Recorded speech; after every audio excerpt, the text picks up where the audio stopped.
What is the state of modern conservatism in America? They're demon rats. No, he's a rhino. Is it strong and reliable, capable of preserving our constitutional republic? Or is it weak, pathetic, and unprincipled?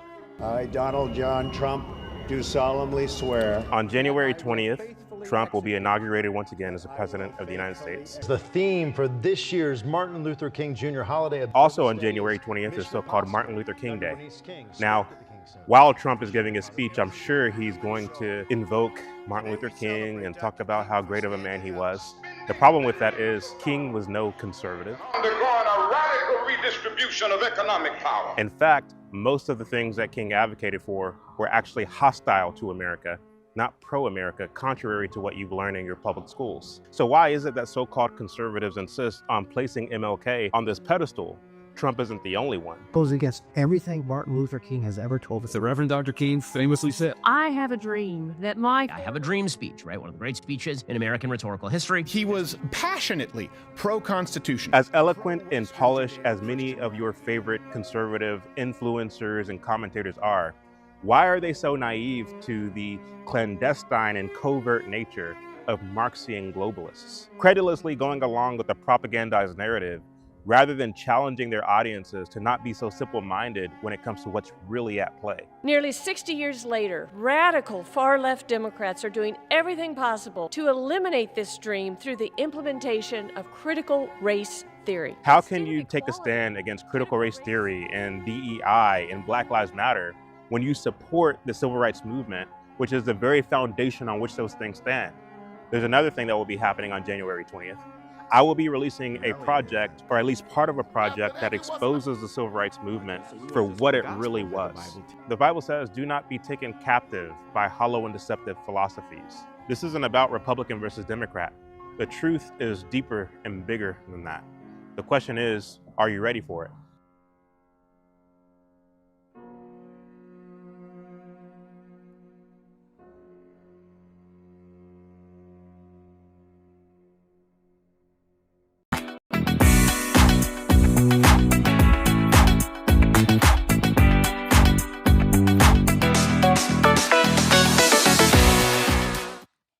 Grace and peace, you guys. Welcome to the Standardoftruth podcast, where we discuss all things social, cultural, political, and theological from a biblical perspective. Happy Friday, dear ones. I'm super excited to be with you here this evening, but I need to tell you guys something. I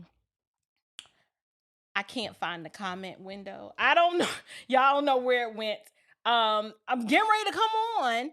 And I moved the comment window like over, and it's gone. It's like gone. Like, I don't know where it is. So listen, I'm so glad that you guys are here and that y'all love me, whether these streams go perfect or not. So since I can't even say hello to whoever's here, guys, do me a favor. Go on, just like the video out of sympathy. Like the video out of sympathy, because like I said, I have no idea where the comment chat window went, but I'm sure I can see how many of y'all are here, but I just don't know. I just don't know who you are. So go ahead and like this video, share it with a friend. Also, I am so close, yet it seems so far away from 100,000 subscribers. So if you would, you guys, go ahead, follow me on Facebook, Instagram, Twitter, Rumble, and I think that play button is TikTok. Now, I was told that TikTok was going away, but then I was told that it may not be. So I don't know. Just go on and follow over there anyway. And if you have been watching this show for quite some time and you have yet to commit meaning to subscribe to the channel, my analytics tell me that there are about 50% of people who watch this show regularly, yet they are not subscribed. So I need you guys to go ahead and get that out the way, and that would be so amazing. So tonight we are going to be discussing, as you can see from the thumbnail, y'all, I'm tired of being lied to. I don't appreciate being lied to. And I'm the type of person, when I've discovered that I've been lied to, I feel like I just have to tell the world about it.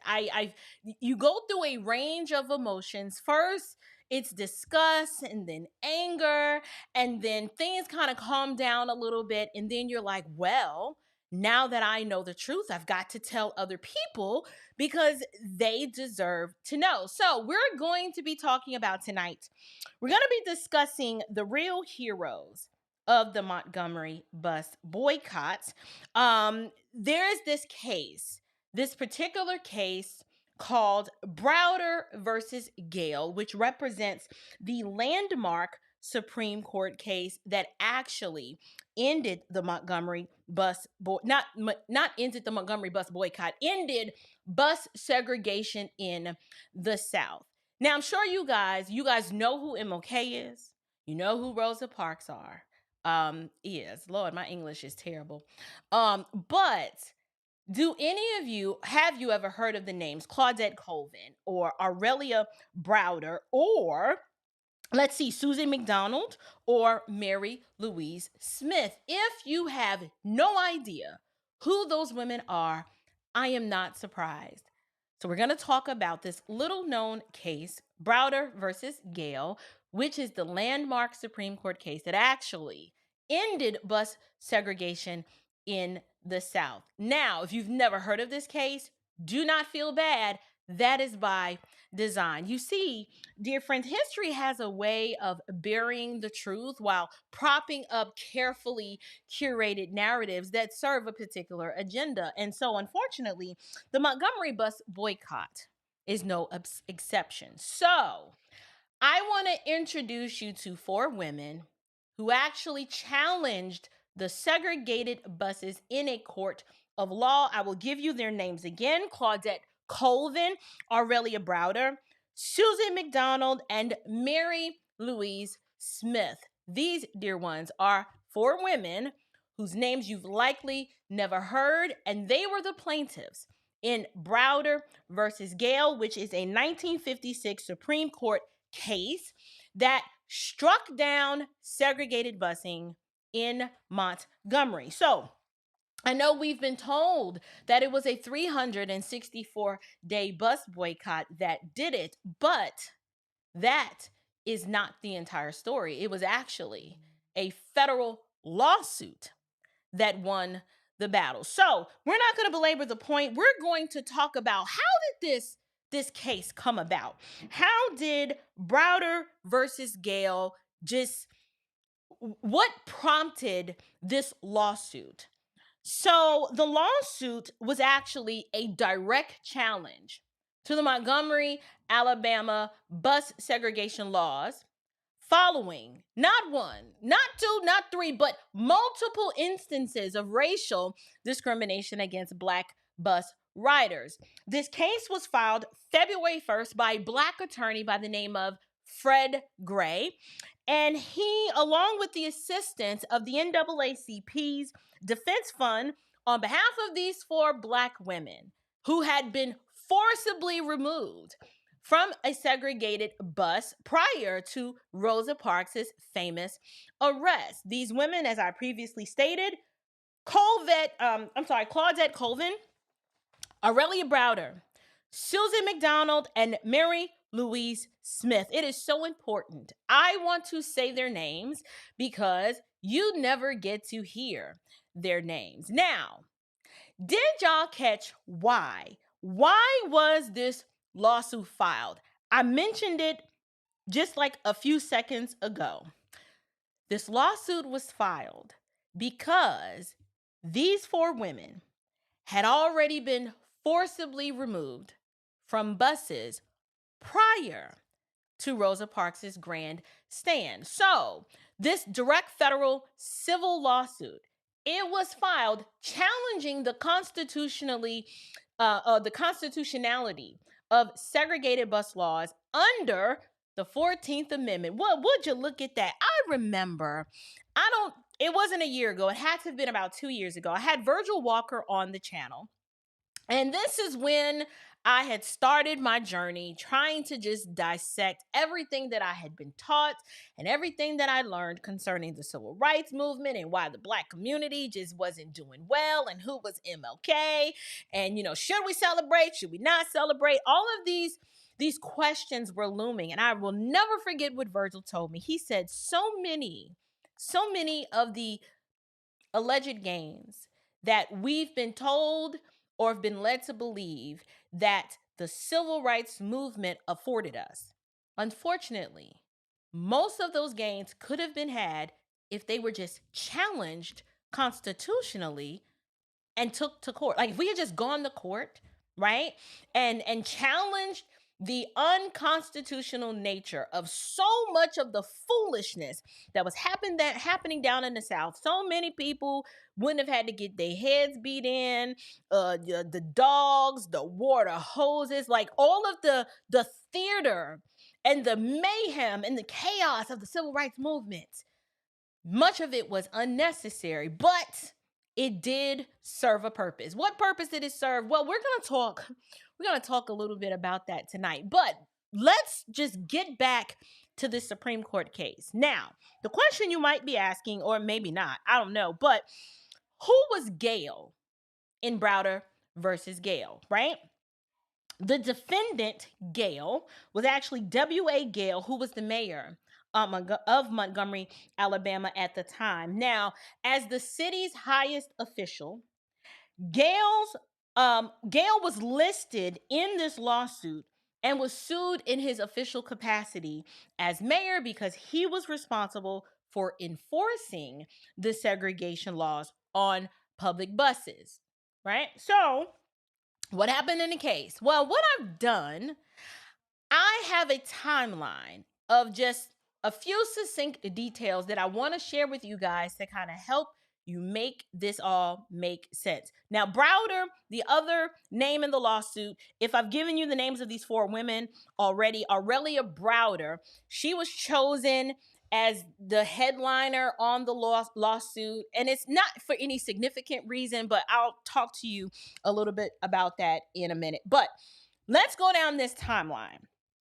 February 1st, 1956, Browder versus Gale was filed in U.S. District Court for the Middle District of Alabama. June 5th, 1956, a 3-judge panel ruled that Montgomery's bus segregation was unconstitutional under the Equal Protection Clause of the 14th Amendment. So let's do a little bit of math. Lawsuits filed February 1st, 1956. By June 5th of 1956, a 3-judge panel ruled, wait a minute, this law is unconstitutional. Y'all can't do this. Quit this foolishness out. Let them folks sit wherever they want to sit because you can't deny someone a seat on a bus on the basis of ethnicity. It violates the 14th Amendment. Settled. There we go. Another important date, June 13th, 1956. When this happened, obviously, Democrats, white liberals in the South were like, no, we like our Jim Crow, and we just kind of want to keep things the way they are. So quite naturally, they challenged it and appealed it. But on November 13th, 1956, the U.S. Supreme Court upheld the lower court's decision, effectively ending bus segregation in Montgomery. I'm like, okay. So from February to June, just a couple of months, lower court rules, this is unconstitutional, y'all can't do it. The city decides to appeal. Supreme Court is like, no, lower court decision is right. We're going to stick with what they said. So why is this case important? I'm glad you asked that. You didn't, but I'm just play along like you did. This lawsuit, not the Montgomery Bus Boycott itself, this is what actually legally ended segregation on the public buses. Browder versus Gale. The lawsuit, not the boycott, forced the federal government to strike down bus segregation across the South based on constitutional grounds, which, like I said, based on the conversation I had with Virgil Walker, and sometimes you need your peers. When you're discussing these things, you bounce things off of one another. Virgil Walker's the one that's like, why didn't we just challenge so many of these laws constitutionally? Just go to court, right? So based on the constitutional grounds, that is how justice is supposed to be adjudicated in this country. But I get it. We all like the story. We all like the story where you got to pull out the baby violin and feel sorry for poor old Rosa. Oh, poor Rosa. She sat on that bus with her cute little low bun and purse and her little gloves and her little glasses on. I understand that narrative. That narrative it makes a way more emotionally intense story. So what we're going to do for a little bit, we're going to talk about dear old Rosa. Yes, we are. Let's talk about Rosa Parks. We're going to call Rosa Parks the trained civil rights icon of the civil rights movement.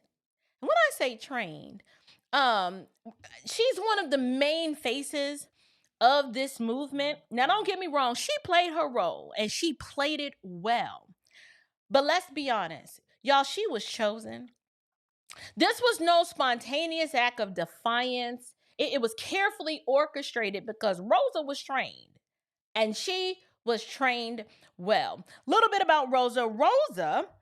Rosa worked for the NAACP, and I found it interesting that the NAACP and this other individual bailed her out of jail. Now, I know if I were to get bailed out of jail for probably some sort of civil disobedience, I got a few people I know that I could call, and they're going to be like, well, man, we could put some on it, but I mean, we'll do our best. But no, Rosa knew. She knew exactly who to call. And you guys are about to learn exactly who those people were. So Rosa gets locked up. She gets locked up, and she got locked up for taking a seat on the bus, despite the fact, just a little known inconvenient fact, her husband Raymond had a car. Raymond was a barber, and he had a car, but Rosa's on the bus this day, right? She sat down December 1955. It was December 1st, to be specific. Rosa sits down on this bus because she was allegedly tired. But I found it interesting. I don't know. Maybe it's a coincidence that just a few months before, in the summer heat of 1955, Rosa Parks was at the Highlander Folk School, which is a Marxist training camp in Montego, Tennessee. I'm like, how did Rosa find her little tired, petite feet at a Marxist training school? Like, what you doing there, Rosa? Why you at a Marxist training school? Parks, she worked as a housekeeper and a seamstress, and she worked for these two liberal white people named Clifford and Virginia Durr. Now, this white couple is who Rosa's mama called when she got locked up and they bailed her out of jail. Did I mention, I know, y'all know, ethnicity don't mean nothing to me, but it's important in this context. I had to point out the fact that this was a white couple because it matters. Oh, yes, indeed. This little detail matters. So Rosa's mama's like, listen, Cliff, Jenny, Rosa done got locked up, right? She's following the plan as planned. We need y'all to go and get out of jail. The question that we need to ask ourselves is, why would some random white folks bail a cute little black lady out of jail? Well, y'all, they did it. They did it because I just told you. Or maybe I didn't tell you. Did I tell you? Did I mention to y'all that she worked for the Durrs? Rosa worked for the Durrs. And not only that, these were her friends. Look at that. A Negro woman and a white couple are friends. These are the ones who encouraged and sponsored Rosa Parks in the summer of 1955 to attend the Highlander Folk School. Well, what did Rosa learn while she was at Highlander? Well, while she was at Highlander, Rosa was mentored by this veteran organizer. Y'all remember when the little lesbians of Black Lives Matter said that we were trained Marxists? This is the motif you need to get in your head. These people were trained Marxists. Rosa gets mentored by Septima Clark. Now, of course, if Rosa is learning how to be a little Marxist in the summer of 1955, are we surprised that she got tired on some random December day in 1955 and just decided to give up her seat on the bus? Are we surprised? No, we not surprised. Well, at least at this point, I'm not surprised. This is why her mama knew exactly who to call to get Rosa up out of jail. The Highlander Folk School was a socialist institution that groomed and trained activists to push Marxist ideology under the guise of civil rights. And I told you, Raymond Parks, Rosa's husband, owned a friggin' car. She didn't need to take the bus. She didn't need to be on the bus. But let's just keep pretending that this was all about her being too tired to move to the back of the bus. We can keep pretending that, but I'm calling cap and I'm saying no, Rosa was an operative. And she was an operative, and all of this was planned. All of this was planned. The darn bus boycott was stupid. Yeah, I said it. And I'm about to explain why it was stupid, because I'm tired of acting like it was some noble, righteous act. I'm about to blow up all the darn lies. I don't give a darn who don't like it. If you from Montgomery and you are clutching your pearls because I am just raining on your little parade, I am sorry. But you seen the thumbnail. I'm tired of the lies. And so now we about to break down. We're going to break down this timeline of why the boycott was useless. Y'all, it is important. We have to put all of this in perspective with some dates, because facts matter. So what I did, I hadn't done this in a long time, but I really ain't had time today, but I made time for this one. All right. This little infographic right here, I can't show the whole thing because I made it too long. And if I make it shorter, y'all may not be able to read it. So I will scroll up once I am done displaying what I need to display. All right. Montgomery Bus Boycott. My argument and the thesis of this video is that it wasn't the boycott that desegregated buses in the South. It was Browder versus Gale. It was an actual Supreme Court case. Well, it was a lower court case that was upheld by the Supreme Court, 1956. So, Claudette Colvin, March 2nd, 1955. Ain't she cute, y'all? Colvin was arrested, age 15, in Montgomery, Alabama, and she legitimately refused to give up her seat to a white woman on a crowded bus. I read a little bit about Claudette's story, and she actually understood the Constitution. And while they were dragging her away, she was like, it is my constitutional right to sit here. This is not right. And her story was traumatic. Traumatic in the sense that when they arrested her and carted her off to jail, and she's in the back of the little paddy wagon, the police car, it is alleged that the police officer, was trying to mess with her a little bit, and she stood her ground and she said, no, it is my constitutional right. This is unjust. 15 years old. I said, that's my kind of girl. Has some courage on her, right? That's March 2nd, 1955. Mind you, Rosa sat her behind down December 1st, 1955. So Claudette is March 1st, 1955. The next person who this lawsuit is named after, it bears her name, we have Aurelia Browder. Aurelia was arrested, and she's named in this lawsuit as one of the plaintiffs for sitting in the white section of a public city bus in Montgomery, Alabama. Aurelia was convicted. She was fined for her alleged crime, and she legitimately had a case. Let's fast forward a little bit. Susie McDonald was arrested October 21st, 1955. Susie, by her own admission, she's older. She was a widow. She was in her 70s. She walked with a cane. She said, listen, I used my light-skinned privilege all the time to pass. And that day, it was one of them days, right? She used it because she said it was easy for her to be mistaken for a white person by the bus operators. But she ended up getting arrested. arrested for violating the bus segregation laws on a public city bus in Montgomery, Alabama. Now, let's move up a little bit. Then we have Mary Louise Ware. Mary's 18. This is October. I couldn't find the exact date of her arrest, but it was October 1955. She's age 18. She's arrested for refusing to give up her seat on the segregated bus system. Now enter Rosa Parks. Rosa is arrested on December 1st, 1955, allegedly for refusing to give up her seat, even though her husband had a car.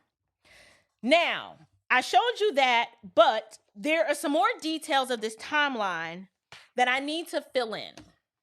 So you have from March to December in 1955, you've got 4 women refusing to give up their seat. And then here enters Rosa on December 1st. Literally, several days after Rosa did what she did, right? The Montgomery Bus Boycott begins. She's arrested on the 1st. The boycott starts on December 5th. I've already given you the date of the lawsuit, February 1st. So from December, you got January, it was barely 60 days. Browder versus Gale, the lawsuit is officially filed in federal court, and it is filed there because there were already 4 plaintiffs who had already been discriminated against before Rosa set foot on that bus. Just a little bit of review. February 1st, lawsuit filed. June 5th, same year, 3-court panel. They rule this is unconstitutional. Y'all quit this funny business out. By December 13th, the Supreme Court affirms the lower court's decision, saying, yep, they ruled correctly. It's unconstitutional. Y'all, when did the bus boycott end? Does anybody know? I can't see the chat, so I don't know where the chat is, and I feel so handicapped without it. I'm sorry, y'all. I don't know where it went. The little window is just gone. Let me see if I can try to find it, because it's really bothering me that I can't talk to y'all. Where's the window? Show all. No, that's not it. Y'all don't know where the window is. Wait a minute. While I'm doing that, does anybody know when the boycott ended? Just curious. Maybe? Anybody? All right. I would probably have to shut this whole thing down and get it to work, but don't worry about it. The boycott, y'all, the boycott ended December 20th, 1956. December 20th. It officially ends, and then the next day, December 21st, Rosa Parks and MLK began riding integrated buses in Montgomery, even though the Supreme Court made its ruling in June. Now, there are some obvious questions that I want to ask. One is, why did the boycott continue for over 6 months after the Supreme Court had already ruled segregation unconstitutional? Like what exactly was being protested? The highest legal authority in the land had already decided the case. And people just like, we just not riding the bus. And I'm like, okay, but why? Why? This is the part they don't want to talk about, but we're going to talk about it today. Y'all, this boycott, in my opinion, and anyone with a thinking brain, was completely unnecessary. Blacks in the South could have easily filed the case at any time. This wasn't some grassroots victory of people refusing to ride buses until justice prevailed. No, it was federal law that changed the system exactly as the Constitution intended. So let's talk about the myth of the boycott. Why are we boycotting for a year? Let's be Gale, the Browder versus Gale lawsuit was filed in February 1956. District Court had already ruled this is unconstitutional. And had I been there the moment that ruling came down, I'd be like, I'm sitting wherever the heck I want. Forget this darn boycott. And let the bus driver have said something. I'd be like, well, you need to take this up with the court, partner, because they've already ruled. And if the driver's like, well, I heard it was on appeal. Okay, well, until the appeal gets decided on, I'm sitting where I want to sit. Plain and simple. The Supreme Court, just a couple of months after that, in November the same year, upholds the decision. Why did the boycott last so long? Why did the boycott last so long? If the legal battle, which is the only battle that matters, had already been won, why are we boycotting? Why can't nobody ride the bus? Another question. Why wasn't Rosa Parks named in this lawsuit? Why is she not one of the plaintiffs? Anybody know? Anybody want to know? Why is nobody asking that? There are 4 women. Mind you, Rosa's the 5th one. Why didn't she piggyback on the lawsuit? She's not even named in the lawsuit. Y'all, this boycott kept going because this boycott wasn't really about ending segregation. Y'all, this was political theatrics. It was theatrics. The narrative of a long, drawn-out struggle. Y'all, that makes for a much better story and a much better fundraising campaign than simply acknowledging that a handful of women had already won the fight in court. They've already won. They've already won. Why are we boycotting? It's no different than that stupid walk across the Edmund Pettus Bridge. Y'all, this bothered me so much. I started questioning everything because then I had never been told. I was like, wait a minute, why were they walking across this bridge and why did they get beat up?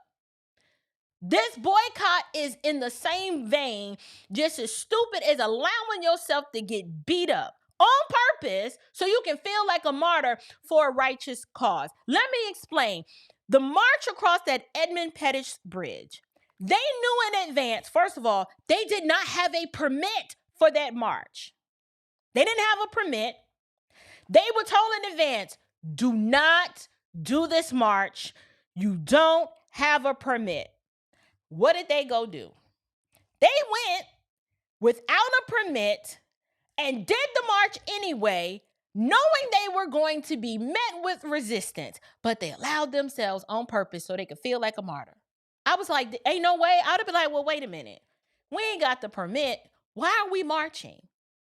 And then what are we marching for? Allegedly, that fight was for voters' rights, but I'm trying to understand. How is this march, us going across this bridge, going to get us the rights that technically we already had? Why weren't we fighting smart through the judicial system? We had a Supreme Court justice. We had Thurgood Marshall. The bus boycott had already been, not the bus boycott, the desegregation of the buses happened because we challenged it constitutionally. Why are we doing this again? Y'all, I can't stand being lied to. I can't stand being lied to, and I hate paying homage to godless people who didn't give a darn about justice. All they wanted to do was to make a name for themselves and for white folks to approve of them. And to me, that is sad. That is sad and weak and shameful, and I don't care who likes it. But yes, I am questioning everything I've been told because there are too many things that don't line up and that don't make sense. Now we have to talk about something that's really going to make folks mad. I know this is going to make y'all mad, and what's new? Welcome to the show, right? Do you guys remember earlier when I named the 4 Black women and I said particularly Claudette, how I called her brave? Well, I'm calling Claudette brave, and it's because it's an indictment on who wasn't brave. Y'all, here's the real kicker. And when I learned this, what I'm about to share with y'all, it made me so mad that I was pacing back and forth up in this here studio for like 10 minutes. I mean, I was hot. I was just like, wait a minute. Wait, what? I did some research, and Fred Gray, the Black attorney who represented these 4 women in the Browder versus Gale lawsuit, he's looking to build his case to challenge this unlawful practice. So he's like, we're going to need some plaintiffs. I'm like, okay, great. While gathering testimony of individuals who might serve as potential plaintiffs, y'all, he ran into a few problems. Just a few, and I'm going to highlight 2 of them. Initially, there were 5 plaintiffs, not Rosa, but the 4 women I've already told you about, and then there was a 5th woman. There was a 5th woman who was supposed to be involved in this lawsuit. And the 4th woman, and I have reason to believe that her name is Janetta, and I think I typed Jeanette. So we're just going to refer to her by her last name because I can't tell if Jeanette or Janetta. I don't know which one is a typo. You can easily Google it, figure it out for yourself. But this 5th person, Miss Reese was supposed to be the 5th plaintiff because she too had actually experienced a legitimate grievance with the bus system. Now, she adds this interesting twist to this whole story, and it speaks to how, I get it, fear can make an individual do some really strange and funny things. But Miss Reese, she dropped out early on. Very early. It's February 1956. Reese, Janetta, she drops out because of intimidation by members of the white community. Once again, Democrats were doing what they always do: bully, subjugate, intimidate, do any and everything that they can to make you do what they want you to do. Well, it worked on Jeanette. Okay, fine. Jeanette is like, listen, I don't want these kinds of problems, and it's just way too much smoke for me. So I'm about to buy out. I'm bowing out, and she bows out before it gets worse. But then it gets worse. Miss Reese, then this same woman, falsely gets real brand new. And she claims that she hadn't even agreed to be part of the lawsuit, right?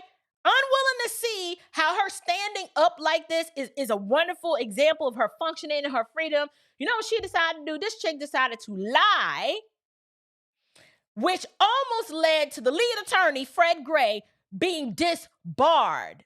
This man could have lost his entire legal career over her lies, but praise God, the attempt to disbar him was unsuccessful. But the claim that she was making was that Gray was improperly representing her.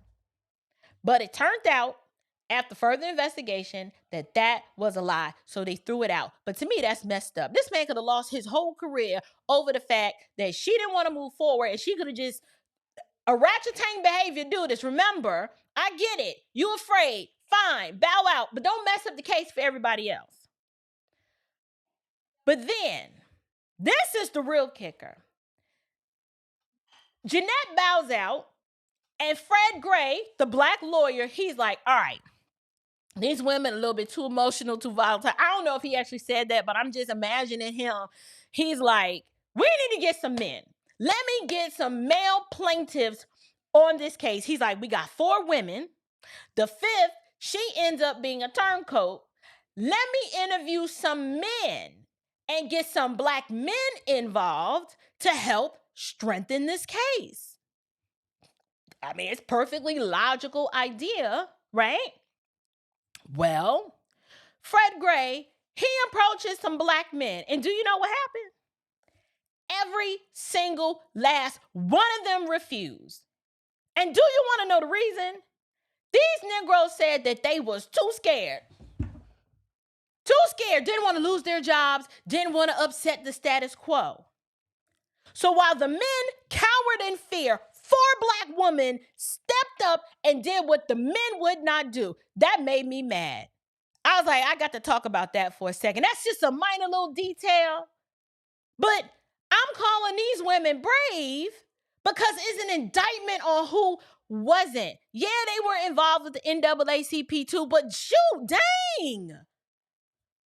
You mean to tell me you can't even you gonna let a 15-year-old, an 18-year-old, a 37-year-old, and a woman in her 70s that's a widow with a cane, you're gonna let them be more brave than you? That's jacked up. So when I learned this, I was like, all right, I'm pacing back and forth because this attorney was just looking for some men who had some testicular fortitude to challenge the bus segregation laws. And what happens? They can't even find a man. So when I talk about black male cowardice, and I talk about it a lot, it is not because I hate men. Y'all know that's not true. I love men. I have so much respect for so many good, godly men in my life. But I recognize, and I understood a long time ago, that this world without men, it would be too hard for me to live and survive. So yes, I need men. Men are necessary. Men built the world that I get to live in and enjoy. So I don't hate them. I don't hate them. Every time I turn these lights on, I'm thanking God for making a man. Every time I get a flat tire or I hear a bump in the night, thank you, Lord, for making a man, because I don't want to do that, right? Every time I get ready to make a dumb decision because I'm all up in my feelings, I thank God for making a man. So please believe, this is not me tearing down black men at all. This is me providing a historical explanation about an actual event. And I'm just pointing out the part that hurt and shook me the most. I am pointing out the fact that as I examine history, it explains why Black Americans in this country endured chattel slavery for as long as we did. Two things can be true at the same time. Slavery was wrong and horrible and wicked and evil, but the black male cowardice that created the necessary conditions for it to thrive and endure for as long as it did can also be discussed. It can also be discussed. I refuse to rule it out. I can't rule it out. We have too much evidence to support the fact Harriet Tubman managed to escape and usher thousands of slaves to freedom. But there were way too many black men. Why couldn't they band together and do what Harriet did before she did it? At some point, our community is not going to be able to heal and do better in this country if we don't talk about how black male cowardice has to be conquered and overcome. We have to talk about it because history paints a very different picture. It paints this picture that we had no choices and it was just so hard. And you've got plenty of examples of men who were brave and full of valor, who made a choice and chose freedom instead of being shackled and being treated like a slave. And then we have too many examples of women in history who demonstrated more bravery than the men around them. And that is a problem. That is a problem. Too often when it comes time to put some real skin in the game, we should not see men folding. We should not see men folding. In the context of slavery, a lot of them chose to stay on that plantation. You don't have to like it. They chose, just like they chose to sell their own people out in order to stay in the good graces of the white master, they chose to be on that plantation. You ain't got to like this truth, but you gonna hear it today unless you click out, in which that's your choice. See, look at it, all about choices. And I'm not saying this to say that there weren't courageous black men in history. Absolutely, there were. Booker T. Washington, y'all know that's my dude. Booker T is the epitome of black masculine exceptionalism. He ain't begged nobody for nothing. He earned his way. He proved to be valuable. And he built, literally, with his own hands, a whole college down there in Tuskegee, Alabama, that if he were alive today, he'd be turning over in his grave, disappointed at what it has become.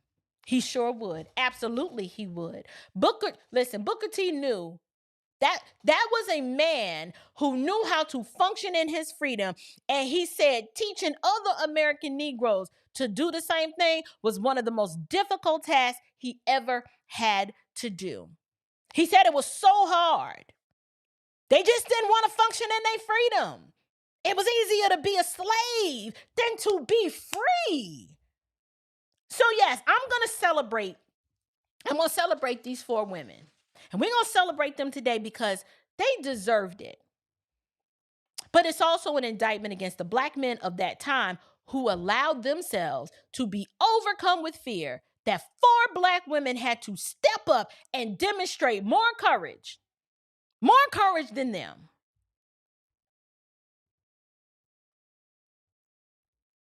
Listen, when it comes to celebrating the desegregation of the buses in the South, y'all, the fight was won in the Supreme Court by Black women who had more backbone than the men around them.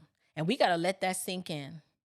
Because agreeing to be a plaintiff in a lawsuit, it required no physicality or muscle or grit. All it took was for the shackles of your mind to be loosened and for you to believe that you were already free. Claudette Colvin stood there and said, "It's my constitutional right. This is unjust. You cannot do this to me." 15 years old. 15! But she didn't fit the narrative. Y'all want to know why she didn't fit the narrative? She didn't fit the narrative, and they didn't want her to be the face of this movement because she was 15 and she was unwed. I get it. The optics aren't great, but if it was truly about the unconstitutional nature of how we were treated, who gives a darn about her conditions? She was treated wrong. See, this is why that whole civil rights, the optics of the fact, if a person has been mistreated, representing her should not have been a problem, and telling her story shouldn't have been embarrassing. Why? Because the conditions of her life at that time were irrelevant to the fact that her constitutional rights were being violated, and she stood up and wanted something done about it. At a 15-year-old. What a travesty. What a travesty. The part I want to highlight, there's several aspects of this that I want to highlight, but yes, I'm sorry. We got to talk about that black male cowardice. That can't be denied in this case. Now, y'all can shoot the messenger, but my thing is, instead, you should spend your energy fortifying your mind so that foolishness like this doesn't happen again. We can't afford for men to be cowards. The Bible gives no provision for the cowardly, especially if you're a man. If Paul is telling you got to act like men, that's an imperative. That's an imperative. So, we talked about the black male cowardice. Now what I want to do is, there's one more aspect of this story that is near and dear to me because of my experience in this modern culture as a small business owner. The question that I am going to present tonight is, did the boycott hurt black business? Did the boycott hurt black business? And I want to talk about it because we have to talk about the economic empowerment. I'm sorry, the not the economic empowerment or the lack thereof, but the economic impact that this boycott had on black businesses. Because the part that they don't want you to know is that before the boycott, there was a black-owned bus line and taxi services, and businesses were springing up as a result of the boycott. So it means somebody had some sense like, all right, well, they're not riding the bus. Let's go on and get some, let's get the bread. Let's get some bread in our pocket. Black entrepreneurs had built their own transportation services, and they were very enterprising, and people were supporting one another, and commerce was happening despite this boycott. But black folks stopped supporting the black-owned business or the black-owned transportation structure that had evolved. And the only thing that I can think of is the idea of sitting next to people who claim they didn't want to sit next to you. And sitting next to them meant more to them than economic empowerment.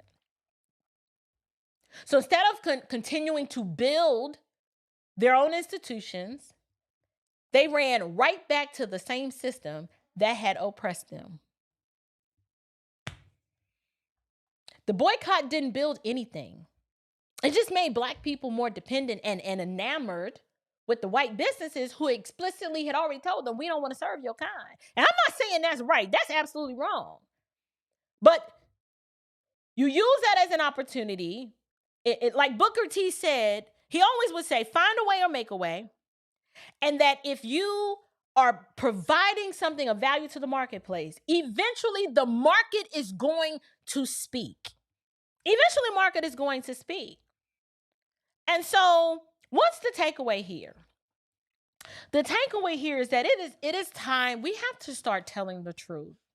We got to start. Y'all, we've been told that the Montgomery Bus Boycott was responsible for being that spark that lit the match for the start of the civil rights movement. Well, I'm here making an assertion that was a lie. What ended the bus segregation in the South was the Supreme Court upholding a lower court's decision that declared that segregated buses were unconstitutional under the 14th Amendment. Browder versus Gale, not the boycott, was what actually ended segregation on those buses. Second, 4 courageous Black women, not MLK. Notice, have I talked about him at all during this whole situation? Is he named in the lawsuit? Is Rosa named in the lawsuit? No. Those 4 Black women, not those 2, MLK and Rosa, those were the real heroes of this story. And third, the men who should have led were too afraid to step up, leaving Black women to do their job. And y'all know I'm not a feminist. Y'all know I am complementarian in my theology and the way I live my life. But sometimes you got to call a spade a spade. I am the most foremost champion of men that I know as a female. But when I see male cowardice, I'm like, oh my gosh, why do I have more courage than you? What happened to you? Why are you such a scaredy cat? Do you not have any principle or enough principle enough to say, this is worth dying for? My last point, that boycott was less about practical change, and it was more about crafting this narrative that benefited certain leaders and certain organizations, namely SCLC, namely NAACP, and all these other groups. And at the end of the day, I don't think it was a win. I just don't. And then lastly, the Black economic empowerment, this boycott undermined. It undermined it, and it prioritized integration over self-sufficiency. I don't know. At the end of the day, I think self-sufficiency has way more of a lasting impact that you can transfer generationally than being concerned about being able to sit next to somebody else. So listen, the next time somebody tells you that the Montgomery Bus Boycott, was responsible, you would still be riding in the back of the bus if it wasn't for Rosa. Listen, when they try to position it as it was just this turning point for civil rights, you can smile and just say, actually, that's not the whole story. That's not the whole story. Black people, like we've been made to believe for so long that MLK and all the croonies, that we'd still be riding in the back of that bus. We're told that it's because of him that we got our freedom, right? Another man gave us our freedom. And I'm like, I'm calling cap. And I'm here to declare that was a lie. He wasn't part of the civil lawsuit. Rosa Parks wasn't part of the civil lawsuit. But who got the credit for it all? They did. Yes, I'm annoyed that they got the credit, and I feel some sort of kind of way about that because I don't like being lied to. You can lie to the weak and get away with it, but you cannot lie to the strong. Because when you lie to the strong, you're going to wish that you had never done that, because the righteous indignation that we feel, when we feel that when we're led to the truth, listen, that righteous indignation, it's going to sting and burn way more than that meticulously orchestrated lie. It's going to sting way more. And this one is stinging. Y'all, some of y'all out there burning. I know you're going to be okay. But the next time they tell you that Montgomery bus boycott was this turning point, you be like, yeah, I can't. Sorry. You ask them if they know about Browder versus Gale. You tell them on February 1st, 1956, those 4 black women were brave enough to just put their names on a piece of paper and have it filed. Just have it filed. And it didn't take them long. Like normally, a case would take forever. From February to June, they're like, oh yeah, this is unconstitutional. My question is, well, why did it take so long? If they found a black lawyer who was willing to take the case, Fred Gray. Y'all mean to tell me that Claudette was the first person to be like, this is unconstitutional? Was there anybody else who ever thought to challenge this constitutionally?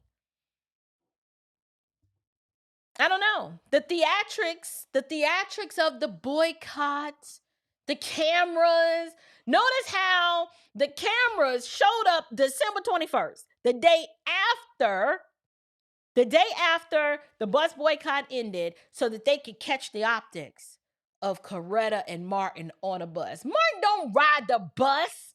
Neither does she.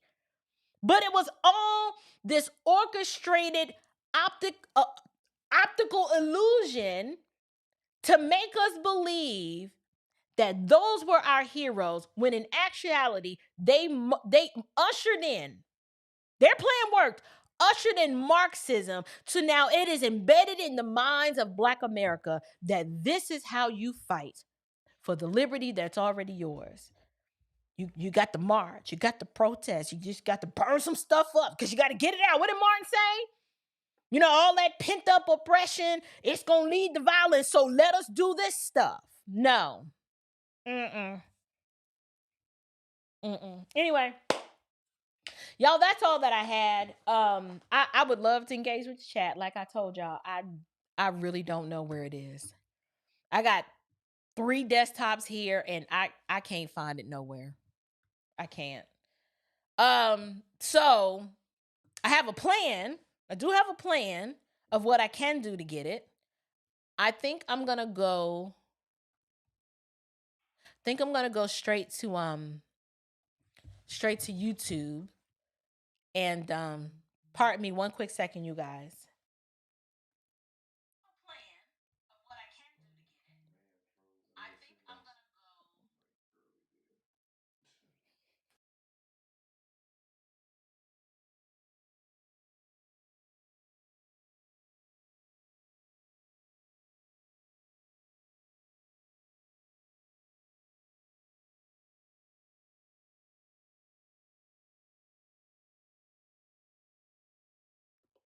Sorry, I muted myself.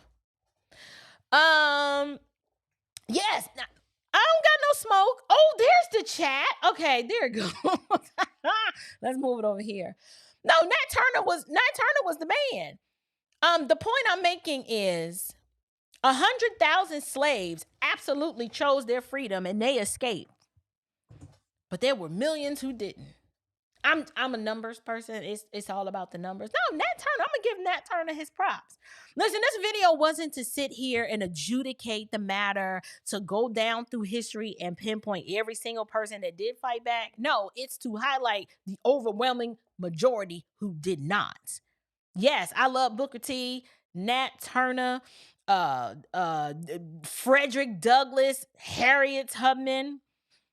There are so many stories, slave memoirs, where there were slaves who escaped slavery, fought in the Union Army for their freedom. Listen, let me tell you something. If I was a slave and I fought in the Union Army to abolish slavery, and I found out that them Negroes down in the South was digging the ditches and the ramparts for the Confederacy, I'd be pissed. I'd be hot. I would be so upset. But that actually happened. That actually happened. So anyway, let me just acknowledge these 2 super chats. Hey, Sister Ruth, how are you? She says, keep sharing truth. Good evening, Sister April. Thank you so much, Sister Ruth. I appreciate that. And then we have Sire Tice. I think that's how I say your name. I am not sure. Please pardon me. I'm real tongue-tied lately. Like, my mouth is just not working like it should. Neither is my reading skills. But Happy New Year. Here's the crazy part, April. Claudette is still alive, and none of these fake civil rights leaders acknowledge her publicly. But we know who really steers their gears. That is true. That is absolutely true. She is still alive. And she does feel so. I found an interview where she made it clear when she was young, she said she kind of understood why they use Rosa and not her. But now that she's older, she's like, give me my props. Give me my props. And they not going to do it. They want these lies to get buried with the dead. Thank you, dear friend, for that super chat. You are absolutely right. You are absolutely right. But let's see. That is all that I had planned for tonight. I'm with Nathan.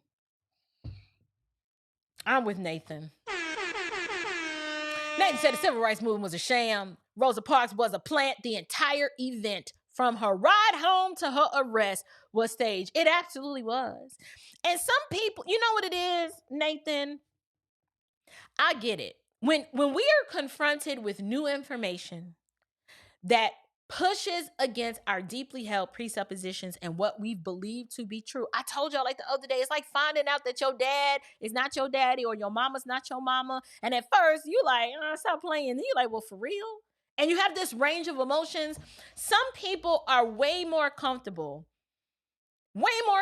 saying, I'd rather sit with this. This lie is comfortable for me. I don't want to engage with what you're saying because then I am held responsible for how I respond to it. I'm going to be held responsible for what I do every January, right? When they want to celebrate Bloody Sunday, you're held responsible. I'm not celebrating Bloody Sunday. That was stupid. Like, you got your head knocked off on purpose when they had already told you, y'all don't have this permit. You better shut that march down. They didn't want to.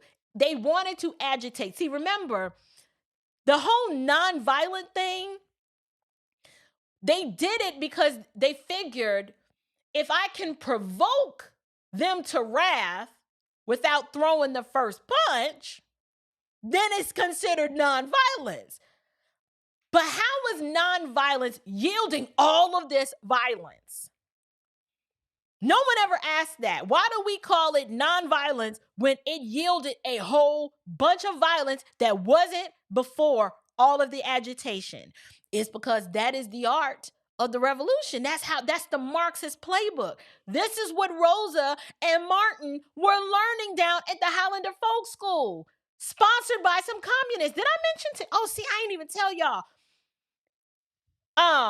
The Durs, the sponsor, Virginia, and is it William? Don't make me misquote it. Y'all, they were communists. Now, when you research them, just like when you try to research Stanley Levison to confirm if he was a communist or not, it's a whole lot of communist adjacent language surrounding these figures, but it's difficult for anyone to come out and say they absolutely were. But they funded communist movements. They had communist associates. Everything that they did, funded and supported, were communist in nature. If it walked like a duck, talked like a duck, it's probably a duck. It's probably a duck. So I get it. I am not responsible to convince you. I'm bringing you the information. You need to do your own research. There are so many books. And I ain't even tell y'all this part. Y'all, in 2027, something very special and important is going to happen. In 2027, the FBI files on MLK will be unsealed. They've been sealed for 50 years. And the expiration date of those files being sealed is 2027. We can come back and have this conversation in 2027. And if everything out here that I have been saying and that I have been researching and cross-referencing is untrue, I'll retract everything I said. But I can guarantee you that's probably not going to be the case. There's going to be some stuff that come out. Y'all going to be like, dang. They figure 50 years is more than enough time for everyone who was alive then to be dead and gone. And then we're going to be left with the pieces. We're the ones that are going to be left with the files to be like, what the heck? What the heck was this? 2027. Mark your calendars. 2027. Thank you, G. Martin. Thank you. See, we have some people who are not woke, but they are awake. Some of y'all are awake. We shall overcome was a communist slogan. Absolutely. And if I'm not mistaken, they learned it at Highlander. Like, does anybody know why Highlander Folk School was shut down? It was shut down because they were like, this is a communist training camp. We can't have this in America. Now, it's not against the law to be a member of the Communist Party. But what many Black folks don't understand, that a lot of the policies and worldviews and ideologies that we espouse growing up from birth have their foundations in Marxism and communism, and we don't even realize it. We don't even realize it. It's a mess. Let's see, Detroit man. Hey, April, Hoover issued another directive, prevent the rise of a messiah who could unify and electrify the militant Black nationalist movement. I guess I don't know the context of that. I don't. Listen, Dion, these non-white liberals, honey. Vince Everett Ellison got a film that talks about a podcast episode of the white liberal. They are not your friend. They are not your friend at all. Yep. And I mean, sadly, there are even conservatives who refuse to come to grips with this information. And still, and for my white audience, y'all know I love y'all. Like, we're family, so we can talk openly like this. For my members of my white audience, I get it. A lot of times, and I don't want to speak for y'all, but if you're picking up what I'm putting down and you're white, well, now you may not want to tell everybody that you're white. I don't know. Whatever. A lot of white people lend credibility and virtue to MLK because it kind of signifies to the world that, hey, I'm not a racist. I'm so grateful for the strides and the gains that MLK did. And he was actually fighting real discrimination. That is the position that many white conservatives hold. And I get it. I get it. You was duped just like the rest of us. But it's okay. Listen, you can embrace the truth. Now, you ain't got to go around on a soapbox celebrating it because Black folks is going to call you racist off the rip. But you can at least just be like, yeah, I'm going to work that day. Like, several years ago, I stopped celebrating MLK Day. And when people would ask me, oh, are y'all going to be closed? I was like, no. They were like, it's MLK's Day. I was like, yeah, I'm more in line with the spirit of Booker T. I'm going to choose to work on that day. I just want to be useful to my community. That's how I would respond. I didn't get into the weeds about, I didn't, because I already knew they weren't ready for that information. And my business was a customer-facing business. We sold products, not ideas. So I'm not having a discussion with you like that at my business. You come here to buy mattresses and furniture. That's it. We sell products and beautify spaces. We don't sell ideas. And so that would just not be a conversation that I would have. But yeah, see the issue. No. It wasn't just some womanizer. He was the original P. Diddy. He was doing freak offs before freak offs were a thing. I get it. That information is new to you and you think, oh, he was just cheating on his wife. Listen, I'm not minimizing adultery and trying to say it like it was no big deal. But we're talking about a man who alleged to be a Christian pastor, and it wasn't his womanizing. That is the tip of the iceberg. If you think my contention with King is the fact that he cheated on Coretta, you don't know me very well. And perhaps you should watch some of my older content to understand how I've arrived to these conclusions. The information is out there. You can just listen. If you want to hold on to the civil rights movement, that's fine. Go on and hold on to it. I choose to do otherwise. And I think we're free to do that. I think it's unfortunate that we've been told to idolize these historical figures as opposed to just examining who they are in light of what they taught and what they believed, and look at the outcomes. If you can't do anything else and you like, leave all that stuff alone, fine. Let's examine the outcomes. Are we better off? And if you say we're better off because we get to sit next to white people on a bus, my question to you is, you think so little of yourself that you needed the affirmation and approval of sitting next to somebody else of a different ethnicity to feel better about yourself? Like, were you not made in the image of God? Are you not an image bearer worthy of dignity, value, and respect, regardless of what someone else thinks or believes about you? See, we've been taught that we need to seek the approval of man versus you treat them how they're supposed to be treated, regardless of how they treat you. Why do we care?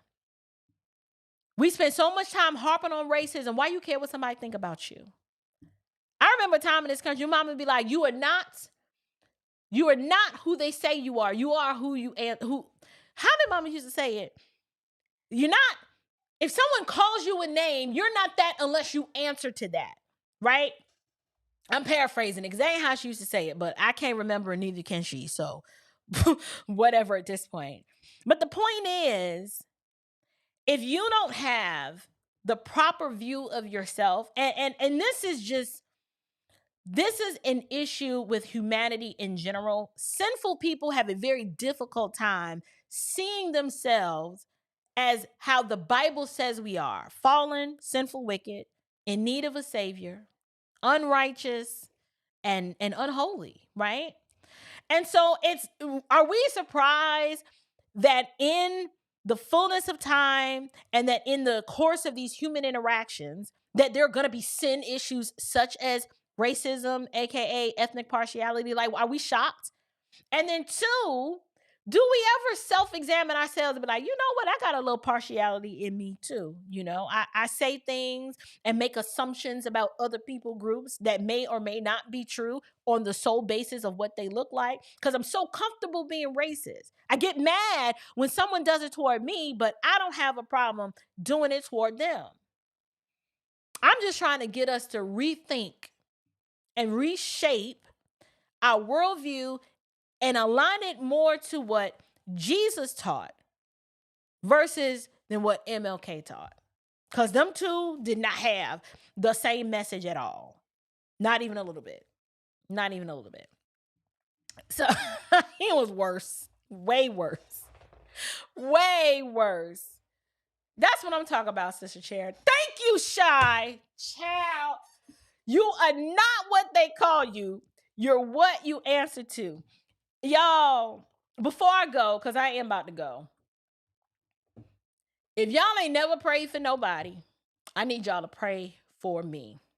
I have to make an appointment to see my doctor because I feel like I'm about to go crazy. I do. Honey, if you are a female on this channel and you were in your 30s, and you're just like, oh, I'm so looking forward to turning 40. Okay, we're going to celebrate you at 40. Okay, yay. Milestone, whatever. Let 44 or 45 creep in. Let 44 or 45 creep in, and then they don't tell you. They don't tell you. They don't send a text. They don't send an email. They don't send a stool pigeon and be like, all right, some stuff about to happen to you. And you by God's grace, you're going to get through it. But you're going to feel like there ain't no other side of through to this. They don't tell you this.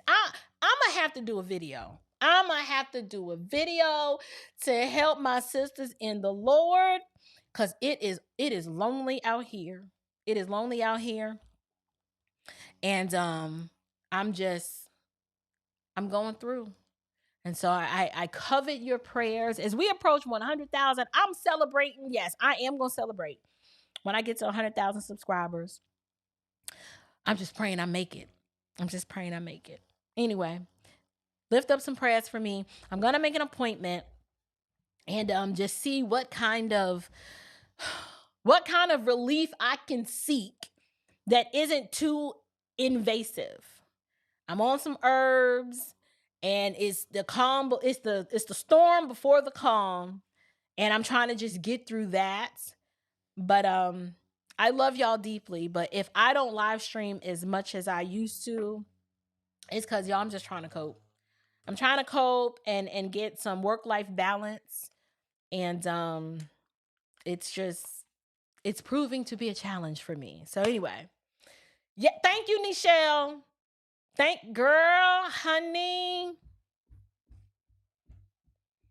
Y'all, I don't even praise break and dance, but I felt that. It is miserable at times, and people think you going crazy.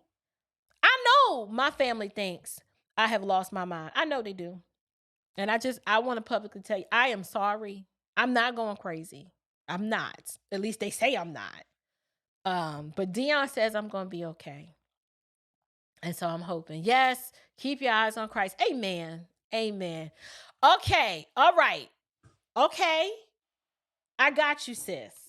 I've heard about that. It's just, I'm taking girl, I'm on milk thistle, berberine, red raspberry, broccoli. I'm on so much zinc. I'm losing track, but yeah. Okay. Black cohorse. I remember my mother taking black cohorse. Now I know why. She should have said something. She should have said, you're going to need this one day. I'm going to put a little aside for you. Now, it probably would have been expired by now. But yes. She said, I truly overstand, honey. Oh, B6 and B12. Y'all are giving the cheat code. Hold on. B6, B12, black cohorse. I'm writing it all down. What else y'all got? What else y'all? What do you have? What do you have? Oh, thank you, Sister Susan. Thank you so much. I don't know. I don't want to enjoy the ride. I don't. She says, April, continue prayers and support. Boomer here. Enjoy the ride. Oh no, building your inheritance. It didn't work for you? Okay, I've heard of Evening Primrose. I've heard of that. I am willing to try everything short of crack. Do you hear me? Y'all be like, y'all, her April strung out on crack. I ain't got no more hot flash. Sea moss. I had some sea moss. I had some sea moss gel, and I struggled to get that crap down. I was like, Lord, it's a little produce stand not too far from here that sells it, and I tried. I did the best that I could. I'll try it again. I will try it again. That was rough. Thank you guys so much for all of these suggestions. You guys are like the best live chat in the world. Thank you, Sister Chrissy. Yeah, it's bad. And I've noticed, what I've really noticed, y'all, I used to be really quick on my feet in terms of I could pull words. I could just pull words from the response. See, that's it. I can't talk no more either. I can't talk. I can't pull words from my brain like I used to. They don't come as fast. I have found myself sitting here and I said, oh, I got to go upstairs and get such and such. I get upstairs and I'm standing at the top of the stairs like, why am I up here? And you know how you get slightly absent-minded and you're like, oh, I know why I'm up here. No. I'm standing at the top of the steps like, I really have no recollection of why I'm up here. And sometimes it takes like 10 minutes. I just sit there. I sit there and fold my hands like, I know I'm up here. I came up here for something. But what it is, I cannot recall. And then when it hits me, I'm so mad because I'm like, how could I forget?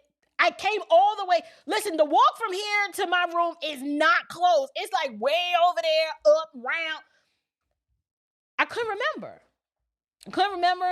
I have my other video, the tongue twisting. I don't know what that's a symptom of. I'm getting dyslexic. I kept saying KJB when I'm looking. I knew it was a G. On my notes, the whole thing, I just kept saying KJB, and it was KGB. I have transposed a letter. I can't see. I'm blind as a bat.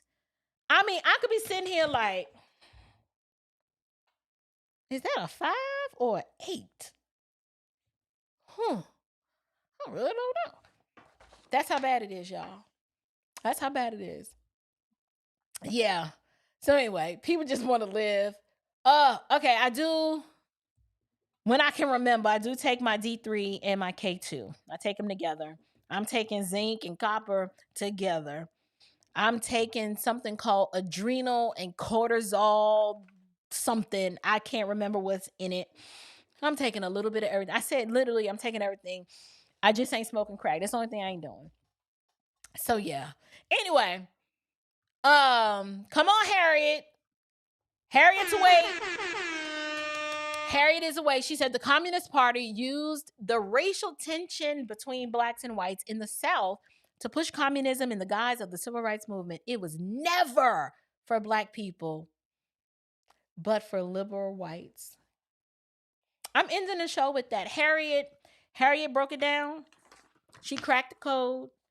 You take that piece of nugget that Harriet left, and you send yourself on a journey of discovery and resolve that wherever you land, allow the truth to prevail. I'm telling you, you will be at peace eventually. I mean, at first you're going to be a little angry, but you'll be at peace eventually. It is worth the journey. I can't imagine, like, when you're enlightened to new information, to resist it on purpose when the evidence is there. At that point, that's just cognitive dissonance, and I can't do it. Thank you, Proverbs 24/7. I'm trying to grow old gracefully, but it's just, they won't let me. They will not let me. I thought that I was just going to transition and, just be the old auntie, and it's kicking my butt. Anyway, all right, you guys, I'm gonna, Monday. Yes. Join me on Monday, y'all. I am hosting an inauguration live watch party starting at 11 a.m. and I'm probably going to regret that. And we're just going to sit and hang out and watch the festivities. I want to watch the liberal left crash out. I want to watch Kamala's face. I want to watch the inauguration with my channel. I worked so hard in 2024, attempting to let my Christian audience know that the worldview of the left is wholly incompatible with the Christian worldview. And I was just challenging God's people to be God's people. And so while God was sovereign over all of that, I do believe the means in which he allowed the message and the truth to get out and for so many things to be revealed, he used little people like me. And so it is important. I want to watch this inauguration, not because I worship Trump. Believe me, I have issues with him from time to time, but it's not a secret that I am very well pleased that he was elected to be the 47th president of the United States. And so I want to celebrate that and watch the inauguration live. Bring coffee, bring chips, bring snacks. I'm going to have to run a few ads to take bathroom breaks because we might be here all day, you guys. We might be here all day, but I will be here. And this is the plan. I don't know if it's going to go off well. We're going to start, and I'm going to see if C-SPAN will let me stream it. If C-SPAN doesn't let me stream it, we might hop on over to Right Side Broadcasting to see if they'll let me stream it. And if that don't work, I don't have a backup plan. So we will see. I already have everything all set up and laid out to bring that stream into the stream.